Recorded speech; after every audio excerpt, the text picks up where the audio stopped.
Indeks harga saham gabungan atau IHSG mencatatkan pencapaian positif di awal tahun 2026 ini.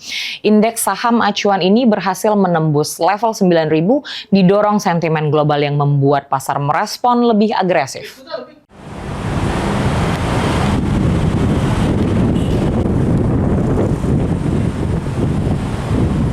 Perdagangan saham di Indonesia mencatatkan momentum kenaikan yang kuat di awal tahun 2026.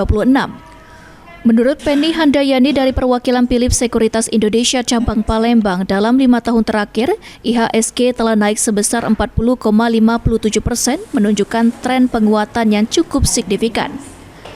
Penny menjelaskan pada Minggu 11 Januari 2026, IHSG sempat mencapai level tertinggi di angka sekitar 9.002. Di awal minggu ini kembali menyentuh di level sekitar 9.097. Dengan kenaikan harian sekitar 0,26% pada pagi hari ini, kenaikan indeks ini menurutnya dipengaruhi oleh aksi pasar global.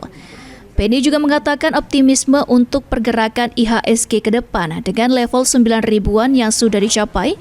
Dirinya menilai indeks berpotensi bergerak lebih tinggi lagi, bahkan menargetkan level 10.000 dalam periode mendatang. IHSG kita kalau kita runtut 5 tahun terakhir ya, IHSG kita udah naik 40,57%. Jadi secara one month-nya aja IHSG kita udah naik 3,45% nih.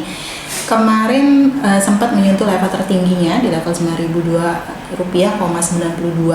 Hari ini pun menyentuh level 9.097 nih untuk IHSG kita. Jadi secara harian untuk di pagi ini aja IHSG kita udah naik sekitar 0,26% Mas. Hafid Zainul, PAL TV.